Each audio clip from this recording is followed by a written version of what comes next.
رايحين الملعب الشعب المباراة الزوراء والجوية، واليوم مسوي لكم فلوق. لا تنسون تسوون لنا تفاعل على مود نسوي لكم الاحداث. وتعالوا وياني الملعب الشعب. وصلنا الملعب والجماهير جاي تجي وراح نصور، لكن مو انا اصور، انا هم اصور، جاي اصور بس. اليوم مرتضى عداي جاي يصور. دخلوا على حسابه يا شباب، مو ما تدخلون. مرتضى عداي جاي يصور. هو مو انا 25 مسجد 25 كي، هو عنده 160 كي. المهم وصلنا ملعب الشعب، واللي جاي اليوم جاي توافد جاي توافد الجماهير، لكن مو بشكل المطلوب. وجاي نسال احد المشجعين. لاعب مكانه مو بالدوري. ليش كيكا وقولون قاسم يعني لعبه كل شوفها لعبه كل كل التوفيق، يعني تشوفه جاي انظلم بالمنتخب العراقي. نعم كلش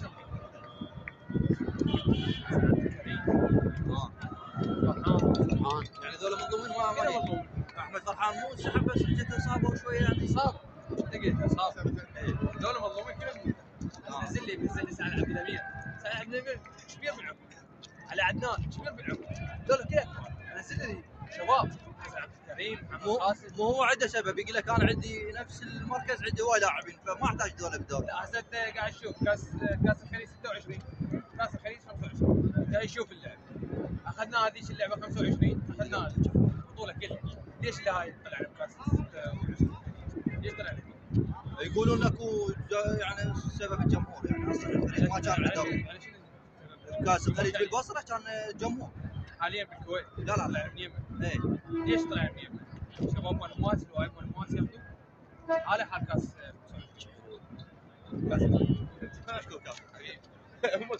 واغلب الجماهير اللي سالوها قالوا لهم منو يستحق يلعب خارج العراق. اكثر شيء الاجوبه كانت على محمد قاسم. محمد قاسم مظلوم من قبل الاتحاد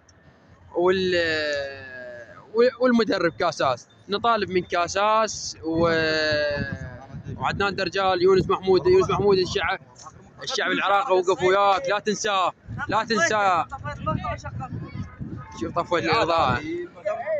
يونس محمود اخوي اعفى عنا، رحمه لوالديك. الشعب مثل ما وقف وياه وقف ويا محمد قاسم، مثل انت ما تقولون ما نزل وماشيين هو عقابه مدرب، شيلوا العقوبه عنه رحمه لوالديكم. لان اكثر الجماهير العراقيه تطالب بمحمد قاسم، حتى لو كبير. نقول مثلا تقول فارق العمر يلعب له سنه سنتين، هاي هي ما يخالف. تصعد بكاس عالم هذا هو.